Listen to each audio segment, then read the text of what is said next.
Ini gudang perabot dan elektrik terpakai tau. Dekat Melaka je. Macam-macam ada.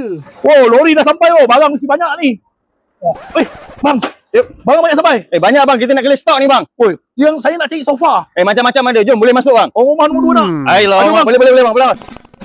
Kau nak tahu tak kat sini serendah RM10 sampai berapa ringgit yang kau nak kat sini semua ada. Barang terpakai, barang clear stock, barang baru, semua ada. Nak kasut pun ada. Nampak?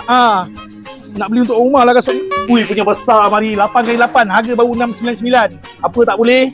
Tengok kat sini ada set-set bilik lagi murah. Nampak? Orang kata kalau kat sini kau datang nak pilih tu rambang mata tu. Untuk barang-barang elektronik dia yang aku cakap tadi, kat sini dia ada macam-macam. Kau tengok, ada TV kat sini. Ni, orang panggil apa ni? Sejuk beku ni. Terpakai, harga murah-murah. Ada peti ais. Peti ais dia bukan kaling-kaling tau. Kalau barang-barang perniagaan semua ada kat sini. Kau tahu tak kalau Google TV dia harga dia dalam 1,700 macam tu kan? Kau tengok kat sini. 799 tau. Sofa-sofa kat sini, katil-katil kat sini, meja makan, almari semua dia campur. Ada yang terpakai, ada yang baru, ada yang clear stock daripada kilang. Daripada besar ni sampailah yang besar macam ni ini duduk ramai-ramai tengok TV, makan popcorn best ni. Korang yang duduk Johor, KL, Negeri Sembilan tu jangan risau. Dia orang boleh hantar tau. Bang, katil tu 299 ke bang?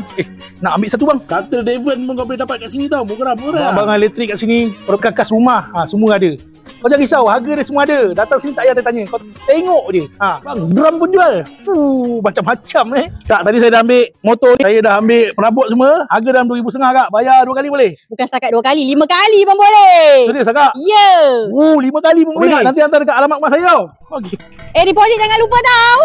Jomlah datang gudang perabot dan elektrik terpakai dekat Taman Merdeka, Melaka.